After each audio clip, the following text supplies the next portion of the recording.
E aí, pessoal? Opa! E aí, meu amigo, tudo bem? Tudo certo, graças a Deus. E por aí, tá tudo bem?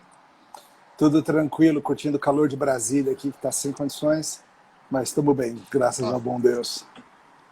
que bom, que bom. O povo tá chegando aí. Só mencionar alguns que estão chegando aí. Alisson, Tayara, Duda, André, Felipe Barnabé. Olha o Felipe Barnabé aí, cara. Então, o Barnamito O Felipe chegou. foi meu... Barnamito. Ele foi meu aluno lá na disciplina de estética. E aí depois eu descobri que ele é da CMA também, né? Que legal. Ele se comportou bem lá na aula, Comportou, cara dedicado, aluno dedicado. coisa boa. Bom, pessoal, sejam todos bem-vindos. Olha, ele sorrindo aí. Sejam todos bem-vindos. Esse é o nosso primeiro episódio dos Bastidores. E eu tenho a honra de receber aqui o Reverendo Emílio para a gente conversar um pouquinho sobre isso, de uma vida ou uma caminhada com Deus debaixo do sol. Esse projeto é legal porque é um projeto para a gente conversar sobre vida cristã por trás dos holofotes, vida cristã sem afetação, e conversar com gente que já tem servido a igreja de tantas formas e que pode trazer para a gente algumas noções legais de como é que a vida cristã pode ser percebida e caminhada para além das meras representações públicas que a gente tem nas redes sociais. E aí começar com o Reverendo Emílio é muito legal porque ele é um amigo querido de literatura e redenção. Sim, Se você não conhece Literatura e Redenção, vai lá, literatureredenção.com. A gente tem muito material lá, muito texto bom para pensar sobre literatura e outras coisas. Eu vou deixar que o Reverendo Emílio já comece se apresentando. Provavelmente a galera que está aqui já conhece, mas eventualmente alguém vai cair de paraquedas nessa live ou assistir depois. E por isso é sempre importante fazer esse tipo de apresentação. Reverendo Emílio, como é que você se descreve? como eu me descrevo é ótimo. Ser humano feito à imagem de Deus, quebrado pela queda, sendo reconstruído à imagem de Cristo. Esse é o mais importante. Aí tem as outras coisas que são secundárias, né? Sou pastor da Igreja Presbiteriana Semear, aqui em Brasília, casado, tenho uma filha e tenho buscado servir ao Senhor de diversas formas. A principal delas é aqui na igreja local, como pastor em tempo integral, mas também tentando aí dar da minha contribuição em outras áreas, no ensino aqui e acolá, também escrevendo meus livros, meus textinhos, tentando ajudar aí com os dons que Deus colocou nas minhas mãos. Muito bom, muito legal. Na CMA, você já passou há quanto tempo? Desde 2011, que é quando eu comecei o plantio da igreja, junto com outros irmãos, a gente começou o trabalho aqui. Então, desde 2011, ainda como congregação, no ano seguinte organizada como igreja, e estou aí desde então. Legal, muito bom. Então, a gente conhece o Reverendo Emílio das palestras na Fiel, dos sermões no podcast da CMA, dos livros e artigos publicados, Vídeos Reformata, Literatura e Redenção, livros da Monegismo. Mas uma pergunta para a gente fazer é, ok, nós conhecemos aquilo que está diante de nós agora. Como é que você chegou? Quais foram os movimentos até chegar a esse momento atual da sua vida? Como é que a providência encaminhou as coisas para a gente conhecer o Emílio que a gente conhece hoje? Legal, Ale, boa pergunta. No final das contas, eu acho sempre belo pensar nisso, como você disse, como a providência do Senhor encaminhou, né? Cada um de nós é uma composição única, ímpar, da providência de Deus na nossa biografia, nos caminhos que Deus traçou para nós, nas leituras que fizemos, nos filmes que assistimos, nas aventuras que passamos, no envolvimento emocional, nisso, naquilo. E a minha história ela é um tanto simples, sem grandes emoções. Nascido em São Paulo, mas criado em Brasília. Meus pais vieram, eu era pequenininho, vieram para Brasília para trabalho e eu cresci na Igreja Presbiteriana do Brasil e lá mesmo fui seguindo, sempre não me lembro de não ser crente, lembro de amar a Cristo desde cedo, mas fiz minha profissão de fé ali com 13 anos Aham. e Tem segui um os podcast, caminhos. Oi. tem um podcast sobre isso com a Sherlocka, né? Sobre Sim, conversão. falando sobre essa questão de conversão e sobre como muitos acham que você só é crente mesmo se você passou por uma conversão de crise, né, de uma situação em que você, da noite para o dia, virou. E, na verdade, a experiência de muitos crentes é parecida com essa. Simplesmente eu sempre estive lá, sempre amei o povo de Deus, sempre amei a palavra de Deus. E, claro, estou sendo corrigido, treinado, formado por Cristo, por meio de sua palavra e espírito, mas nunca estive fora, né? E nesse caminho fui seguindo os ritmos normais da vida, de casamento, de estudo, de buscar achar um caminho vocacional. E nessa ali, final da adolescência, foi quando realmente eu comecei a considerar seriamente essa questão de chamado ministerial. Poxa vida, aceitam voluntários? Acho que eu quero fazer esse negócio aí, sabe? Quero ir por esse caminho. E nessa época eu estava na faculdade, estava estudando engenharia, fazia um curso de engenharia, e fui orientado por bons pastores, alguns dos que você conhece, como o Vadislau Gomes, Davi Gomes, e outros que talvez você não conheça. E vários me orientaram: termina o seu curso, continua um curso, tenta, quem sabe, fazer fazer o curso de formação pastoral no exterior, a gente luta por uma bolsa aqui, e de fato assim eu fiz.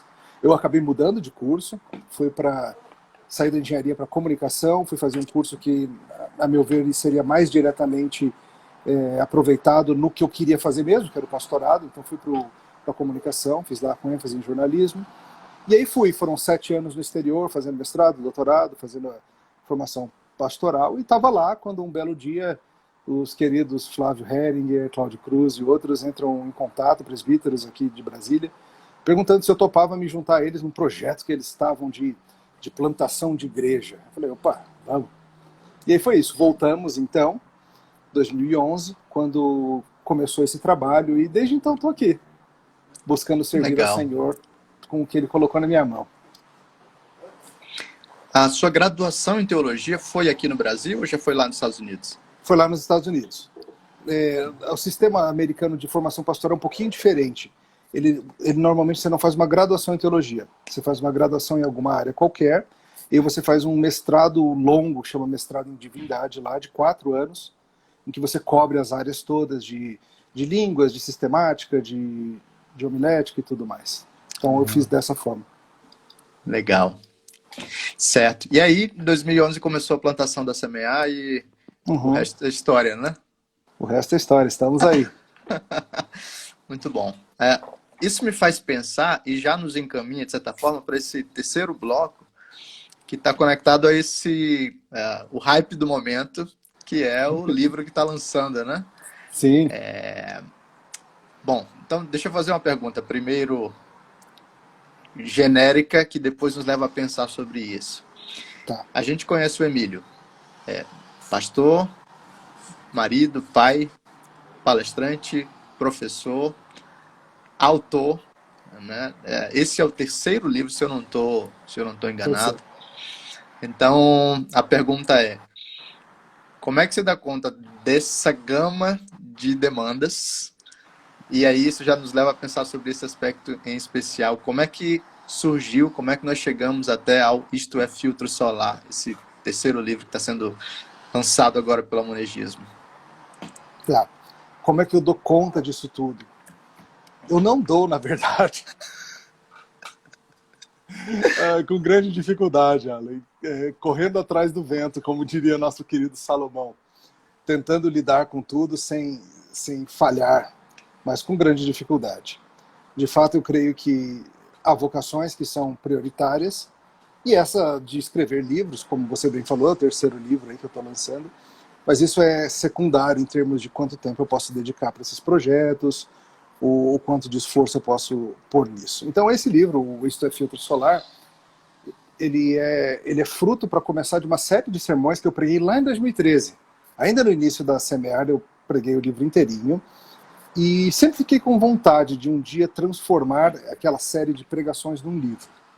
Eu queria fazer mais do que meramente transcrever os sermões, Eu sei que alguns pastores fazem isso, eu não estou criticando aqui quem faz, mas eu queria fazer algo diferente. Eu queria, de fato, escrever um livro baseado nas pregações, levando além e tudo mais. Eu deixei o assunto quieto por uns 4, 5 anos, e ali uns 2 anos atrás percebi que era hora, depois de ter lançado o meu livro sobre Ruth, eu percebi, é uma boa hora para tentar fazer esse projeto, que ele ia ser um pouco mais puxado, um pouco mais difícil do que o outro. Nesse Ruth foi um livro baseado em 6 sermões, esse é um livro baseado em 23. Então é um projeto 4 vezes maior e um tema mais difícil, mais abstrato, eu diria, que eu tentei daí fazer essa versão livre. Então estou aí há uns 2 anos trabalhando nisso, mas não é um trabalho assim 8 horas por dia, né? É um trabalho algumas horas por semana, que é quando realmente sobra um tempo entre preparar um sermão e aconselhar uma pessoa e pegar a Dedé na escola e isso e aquilo, tentando conciliar tudo isso e tocando esse projeto em frente. Então, às vezes parece isso, correr atrás do vento, mas é o que tem dado para fazer. Isso está conectado ao tema de Eclesiastes de alguma forma, de deixar um legado, de viver a vida embaixo do sol, de tentar experimentar vários tipos de buscas e ao mesmo tempo tentar encontrar sentido e um senso de chamado, ao mesmo tempo que você está tentando descobrir a satisfação última e verdadeira. Essas coisas estão conectadas aí?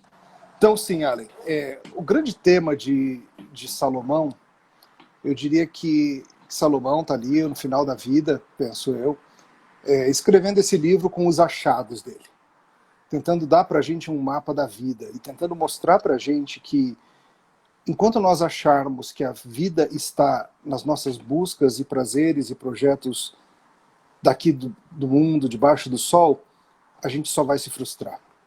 E ele gasta um bom tempo explicando essas coisas, sabe? Ele fala sobre os projetos deles ligados a conhecimento, sobre como ele buscou se aplicar e entender tudo, e a gente busca também, né? A gente busca conhecimento, a gente gosta de estudar, a gente tem curiosidade, a gente quer entender como a vida funciona, a gente quer saber como as coisas são, desde o microscópico até o macroscópico, até o infinitamente grande. O ser humano tem isso.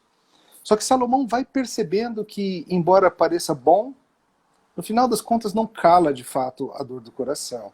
E ele vai daí dizer coisas como: quem aumenta o conhecimento aumenta a tristeza.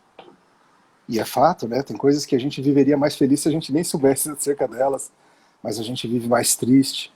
Aí ele fala de outros: tentei fazer grandes projetos, tentei construir, fazer pomares, açudes, jardins, e é outra coisa que as pessoas buscam a felicidade nisso, né?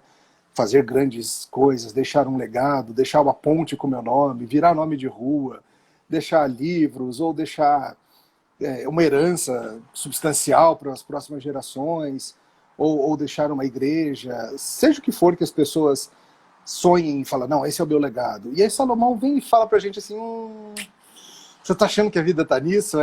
Deixa eu te contar uma coisa. Essa grana aí que você gastou um tempão juntando, teus filhos vão desperdiçar.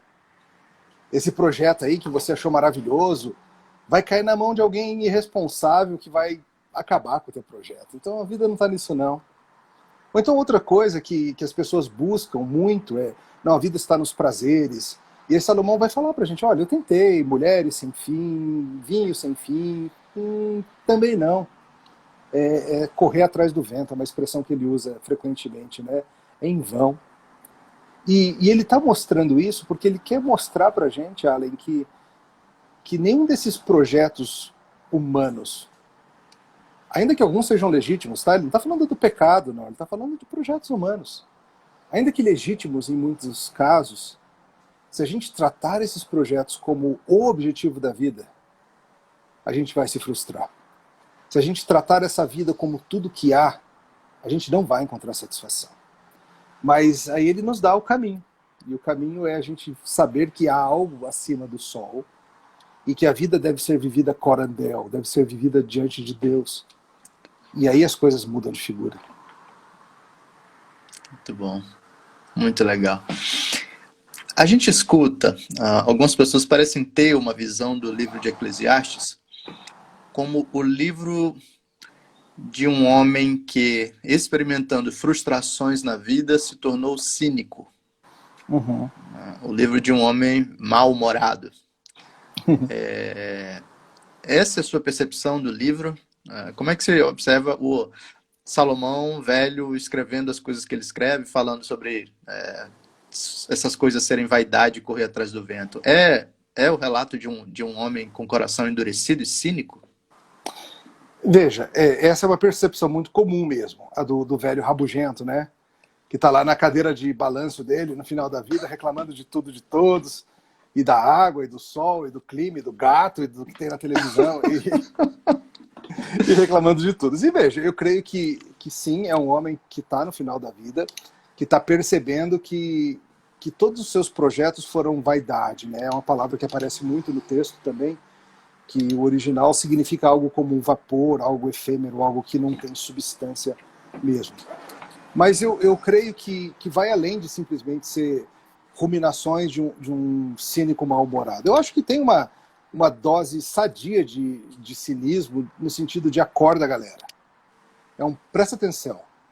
Você que está começando aí a carreira, você está achando que esses caminhos que estão sendo prometidos para você, você está achando que esses caminhos vão te dar o que você quer? Não vão. Então, é um cinismo de alguém que vai falar para você, eu já tentei isso aí. Então, é um cínico sábio dizendo, não adianta, nem perca seu tempo indo por aí.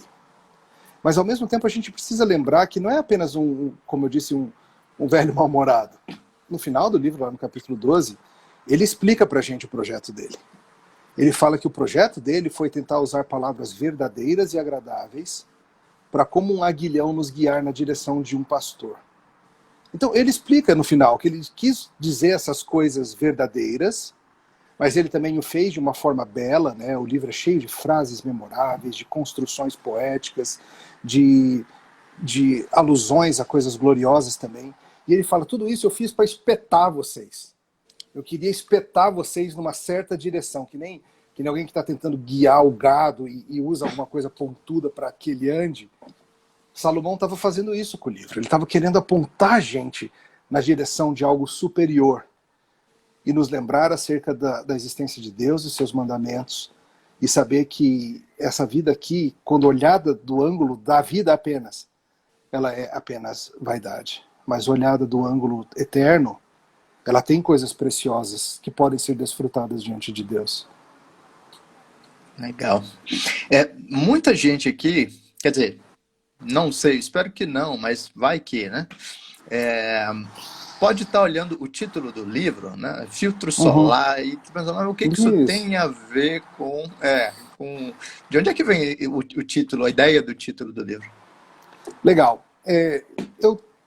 A ideia vem mesmo da ideia do que Salomão está falando sobre a vida debaixo do sol, né? Então pensando nisso, eu vejo o Eclesiastes como filtro solar. Ele nos ajuda, primeiramente, a gente andar por aí sem se chamuscar. Se a gente andar desprotegido debaixo do sol, a gente vai ficar todo queimado e ardido, né? Aquela situação deprimente. Não encosta em mim, estou ardido de sol, esse tipo de coisa. Você fica ardido de sol, Allen?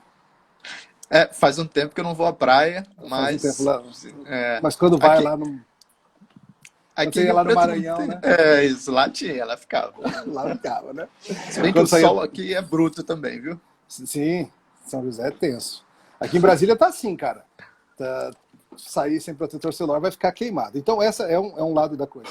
Mas o outro lado também é o seguinte, Salomão nos aponta não somente como não nos queimarmos, mas ele nos aponta o fato de que se você entender as coisas desse mundo da perspectiva da eternidade, então você vai estar melhor equipado para desfrutá-las. Tem vários momentos no livro em que Salomão vem falar para a gente coisas como desfrute da comida que Deus te deu, desfrute da bebida que Deus te deu, use o perfume, bote roupa de festa, viva de fato. Então não é um livro nihilista, é um livro que está dizendo para a gente aonde a vida está. E sim, nós podemos desfrutar das boas dádivas de Deus, e elas vão fazer muito mais sentido se elas forem tratadas assim, como dádivas, e não como a vida em si, mas como presentes daquele que é a vida. E ao aproveitarmos essas coisas, assim a gente vive melhor. Então, o filtro solar entra aí também. Porque o filtro solar não serve só para te proteger do sol, mas é o que vai permitir que você fique mais horas brincando na praia. Se você estiver todo queimado e ardido, você não vai curtir a praia. Mas se você estiver protegido pelo filtro, você vai ter mais horas na água, mais horas fazendo castelo, jogando frescobol, futebol de areia, futebol, seja o que for que você gosta de fazer na praia. Uhum, legal. E aí, duas coisas. Você acha que esse, esse momento da pandemia é um momento especial para um tipo de revisão de vida sob essa ótica que Salomão propõe para a gente? Eu estou pensando assim, em caras que tinham grandes projetos e de repente, com uma canetada do governador, tiveram que repensar toda a sua caminhada, né? Então, essa é a primeira pergunta. E a segunda essa foi uma campanha, a pandemia é uma campanha da Monergismo para que o livro saia no momento certo? Olha, eu sei que o Sabino ele é capaz de coisas misteriosas, mas eu não acho que lá na editora, eu já estive lá algumas vezes, que eles tenham a capacidade para a bioengenharia necessária para fazer um vírus. Eu não acho que seria incapaz, mas eu não acho que foi. Tá? Mas sim, eu acho que a pandemia, Allen, ela tem feito a gente rever muita coisa, né? Muitas pessoas têm falado, escrito sobre isso. Como você disse bem, da noite para o dia, uma canetada e empregos sumiram e lojas fecharam. Por exemplo, aqui no meu prédio, eu e Tarcísio e Piva, a gente estava feliz da vida que tinha aberto uma pastelaria aqui no térreo. Sabe? Pô, pastel é comida do céu, né? E a gente estava feliz da vida, pastel, caldo de cana e tal. Mas infelizmente fechou, e fechou mesmo, fechou para não reabrir. Tinha acabado de abrir, o cara tinha investido uma grana no local e tudo, e fechou. E do mesmo jeito, muitos projetos fecharam. Projetos grandes, projetos pequenos. As pessoas estão vendo como a vida é vaporosa. Eu acho que esse é um benefício. Eu não sei o quanto as pessoas vão, de fato, aprender essas lições, né? Que a gente sabe muitas vezes, e aqui talvez eu esteja sendo meio velho cínico, né? Talvez seja de andar muito com o Tarcísio, né? Ele tá aqui atrás do vídeo. A gente vai ficando mais assim. Talvez a gente realmente olhe e pense, não sei não, daqui a pouco libera tudo e as pessoas voltam a viver como antes. Eu não sei o quanto as pessoas vão aprender, mas certamente é uma oportunidade enorme de aprendizado para as pessoas de fato verem como os planos, como tantas coisas se vão como fumaça. E nos lembrar que a gente tem algo eterno. Uhum. Ao mesmo tempo, o livro de Eclesiastes providencia encorajamento para quem está vendo seus planos ruírem nessa pandemia? Eu creio que sim, porque eu acho que, para começar, é útil nós sermos lembrados que essa é uma situação universal e a experiência de todo mundo ao longo do tempo, entende? Não é que nós agora, no Brasil, ou no mundo no século XXI, em 2020, estamos experimentando algo inusitado e finalmente ficou claro que o mundo é vapor. Sempre foi, desde a queda. O que a gente faz, a gente esquece, a gente constrói nossos castelinhos de areia e a gente fica surpreso quando a onda do mar derruba. Mas Salomão vem dizendo pra gente que vai derrubar. Então, é útil que você perceba que a sabedoria disponível para você entender isso já estava ali. E, ao mesmo tempo, que quando você nota que o problema não é novo, o problema é antigo, ele só se mostrou de uma nova forma, e nem tem tão nova assim, já tivemos outras pandemias, mas aí você vê que, do mesmo jeito que o problema é antigo, as soluções são antigas também. E as soluções de voltar-se para Deus conforme o método que Deus nos dá, de nos aproximarmos dele, é a solução prometida desde o dia da queda. E ela continua sendo a solução hoje. Então a gente precisa parar de colocar nossas esperanças nas meras coisas criadas, nas coisas que, como Jesus colocou, nos tesouros que o ladrão leva, que a traça e a ferrugem comem, e colocar nosso coração em tesouros eternos. Então, o novo normal não precisa ser tão novo assim, né? Não. E normal mesmo só vai ser quando recriar esse mundo. A gente vive tempos anormais desde que Adão e Eva comeram aquele fruto. Você falou que o livro não é exatamente uma transcrição dos sermões. O que a gente deve esperar em termos da linguagem do livro? Então, não é uma linguagem de um sermão? Como é que você formatou aí e preparou esse material? Perfeito. Eu comecei com os manuscritos que eu usei para pregar, né? Eu costumo escrever bastante o meu sermão, praticamente inteiro, ou inteiro. E a partir disso eu fui reescrevendo, mudando a linguagem e tal, porque a linguagem pregada é diferente, né, da linguagem escrita.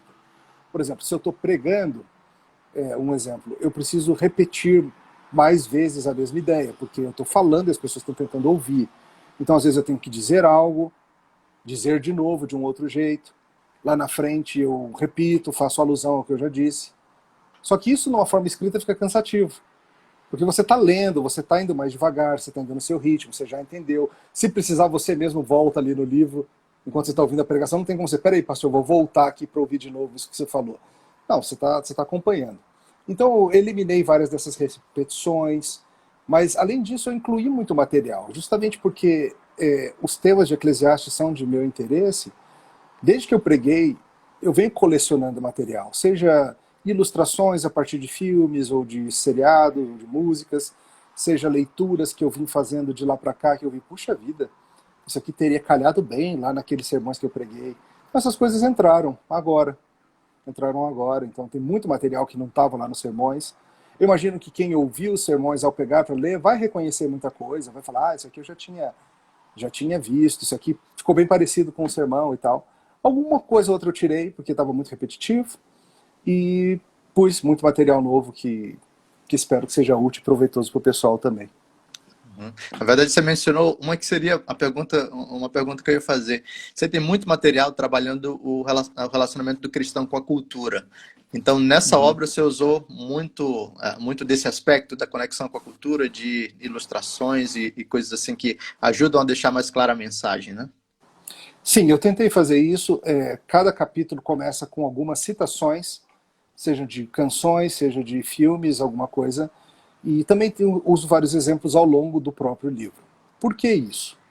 Porque um dos pontos principais do estudo em Eclesiastes é justamente a gente entender que os temas que ele trata são universais. Que não são temas apenas de quem viveu 3.000 anos atrás, numa cultura distante, que são irrelevantes para a gente. Mas que as inquietações do autor, que as dores do coração do autor, que tudo que está acontecendo ali continua sendo doído. A humanidade, 2, 3 mil anos depois, em culturas diferentes, com avanço científico, com progresso, com tudo que veio, continua sentindo as mesmas dores.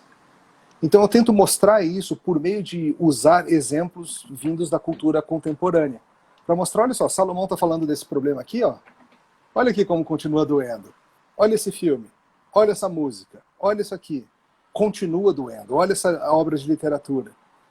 A gente continua sofrendo as mesmas coisas, porque continuamos sendo imagem de Deus no mundo de Deus quebrado pelo pecado. Deixa eu fazer uma pergunta, entrando já quase... A gente está chegando na parte final, né, da nossa conversa, mas entrando no assunto, já pensando em algo mais de aconselhamento mesmo, sabe? A gente olha para dois extremos, de certa forma, né? Por um lado, as pessoas que andam numa completa vaidade de vida e que precisam dessa mensagem de Salomão para serem sacudidas, né, e despertadas em algum nível. Por outro lado, né, num outro extremo, eu recebi duas mensagens bem semelhantes semana passada, de pessoas com 19, 20 anos de idade, angustiadas exatamente por tentando ter algo mais palpável desse senso de realização, de fugirem da vaidade da vida e dizerem, eu já estou com 20 anos de idade e o que é que eu fiz da minha vida? Por que eu ainda não cheguei lá e ainda não realizei? O que você falaria para essas pessoas que estão tentando fugir da vaidade da vida, mas que ao mesmo tempo estão muito ansiosas para ter encontrado o significado e a realização última agora, quando, sei lá, completaram 20 anos ou algo assim? Engraçado, hoje mesmo eu e o Tarcísio, a gente estava conversando aqui sobre o fato de que a Mary Shelley, ela escreveu Frankenstein, né, a famosa obra Frankenstein, ela escreveu com 18 anos, publicou com 20. E assim, eu fiquei olhando assim, cara, eu tô com 42, e ela com 20 já tinha publicado Frankenstein. Mas aí a gente chegou à conclusão que ela não tinha que ficar lidando com um grupo de WhatsApp, né, essas coisas tomam tempo, entendeu? Então, se eu não tivesse que ficar lidando com treta no Twitter, eu também teria escrito Frankenstein ou algo parecido. Mas sim, eu acho que esse senso de que a vida vai passando e a gente não. E parece que a gente está tentando segurar a água, né? Que as coisas estão escorrendo, o tempo está escorrendo pelo dedo, os projetos, a gente fez um monte de projetos, a gente ia mudar o mundo, não ia? Outro dia a gente estava falando que ia mudar o mundo, não sei o quê, agora eu só estou pagando boleto, estou vivendo ou pagando boleto, o que está acontecendo? Então tudo isso é uma luta universal, e quanto mais cedo as pessoas se derem conta disso, melhor. Fico feliz que pessoas com 20 anos estejam te dizendo isso, e não ainda iludidas de que vão conseguir fazer isso e aquilo e tanta coisa. Então, sim, aconselhamento é muito útil, a sabedoria de Salomão é muito útil para aconselhamento. Tanto para as pessoas que ainda estão enfeitiçadas pelos projetos meramente humanos, achando que eles vão trazer vida, quanto para as pessoas que estão meio que nessa sensação de nada tem sentido, está tudo perdido, a vida não vale nada. Salomão tem resposta para isso também. Inclusive, vai ter a conferência fiel de pastores e líderes em breve, né? O tema geral da conferência vai ser aconselhamento bíblico, e em toda a sabedoria é o tema geral, em toda a sabedoria. E aí um spoilerzinho para quem está na live, a minha fala na conferência fiel vai ser sobre usando Eclesiastes em aconselhamento. Então vai ser justamente sobre esse assunto aí, acho que vai ser útil. Espero que seja útil. Muito legal. Penúltima pergunta. Algum spoiler que você queira dar do livro? Ou é melhor deixar em suspense para a galera? Olha, não tem muito o que dar spoiler no sentido de que o material está aí. Em grande parte esse das pregações. Eu não tenho muita diferença no sentido de conteúdo. Mas eu acho que tem umas citações novas, tem muita coisa legal lá que acho que vai surpreender quem não está acostumado a pensar nesses termos de ver como o mundo está lidando com as coisas. Tem um outro comentário sobre a pandemia também, e coisas assim. Certo. Pergunta final. Que mensagem você deixa para a galera que está vivendo debaixo do sol e que ou está se queimando ou está tentando fugir do sol totalmente? O que você diz para a gente? E aproveita para não só deixar sua mensagem final, como se quiser também falar onde é que a pessoa pode encontrar seu livro e também acompanhar você aí nas redes. Tá. Ó, tem a dica aí que tá rolando na live de ler as notas de rodapé. Nota de rodapé do Emílio não é para pular, não, é para ler. Então esse é um bom spoiler. Esse é um bom spoiler que o Sherlock botou aí. Verdade. Eu queria dizer então para todos que estão acompanhando que a vida é frustrante mesmo, gente. Nós pastores, a gente também tem dias que a gente quer largar, a gente às vezes prega um sermão e a gente volta para casa pensando, que lixo, hein? Tem vergonha desse sermão, não? Tem dias que a gente está atarefado na labuta ministerial e a gente quer sumir. Então, assim, essa sensação que todos nós temos de que a vida é fugaz e frustrante, ela é do coração de todos nós e ela é parte do mundo quebrado. E a gente precisa se voltar para Cristo, porque Ele é a solução para o mundo quebrado. Ele é a parte sólida de outro mundo neste aqui. E Ele já nos chama e nos dá prévias sólidas, concretas do que é a nova vida. Ele nos faz novas criaturas pelo seu Espírito e Ele nos une a uma comunidade de novas criaturas que são a própria prévia de um mundo sólido. Então, sim, a gente pode, mesmo na frustração desse mundo, achar no povo de Deus, na adoração, no crescimento, prévias de algo mais firme. Você perguntou do livro, o livro ainda está em pré-venda no site da editora Monergismo, encontra lá com precinho especial. Deve chegar em outubro e ser enviado, não sei o dia certo ainda, está tudo meio confuso, até com gráficas e funcionamento de tudo por causa de pandemia. Mas em outubro, tudo indica, ele vai ser enviado. Então ainda está em pré-venda, se encontra lá. E quem quiser me seguir, aqui pelo Instagram, quando eu costumo botar mais material, lá no Twitter também. E tem minha página no Medium, no medium.com/EmílioGarofaloNeto. Você encontra lá meus escritos, contos, várias histórias de ficção, alguns artigos teológicos, alguns artigos, reflexões sobre a vida e tal. E quem quiser dar uma olhadinha lá. Muito bom. E quem quiser ouvir os sermões também, lá no podcast da Semear, né? Pode ser no Spotify da igreja, Presbiteriana Semear, ou lá no site ipsemear.org. Lá tem organizadinho por séries. todas as séries de sermões que eu e os outros pastores pregaram estão lá. Êxodo, Gênesis, Romanos, João, tá tudo lá. Centenas. Show. Muito bom. Heavy, muito obrigado pela disposição de estar aqui com a gente. De nada. Não vejo a hora de pegar esse livro para ler também. Certamente é uma leitura muito boa, como as outras, né? Aliás, né, quem já leu Boas Novas em Ruth, quem já leu Futebol é Bom para o Cristão, vai ter mais material aí encorajador e belo, né? Uma das coisas legais da escrita do Reverendo Emílio, não só da escrita, né? Dos sermões também, é esse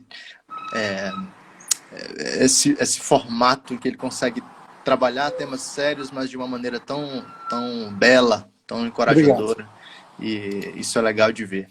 O Projeto Bastidores continua. Na sexta-feira a gente vai conversar com a Gabi, do Sobre Teologia, sobre leitura, livros, literatura e como a vida cristã se expressa por trás dos bastidores, tocando esse campo também. Um grande abraço para vocês, que Deus abençoe e até a próxima. Um abraço.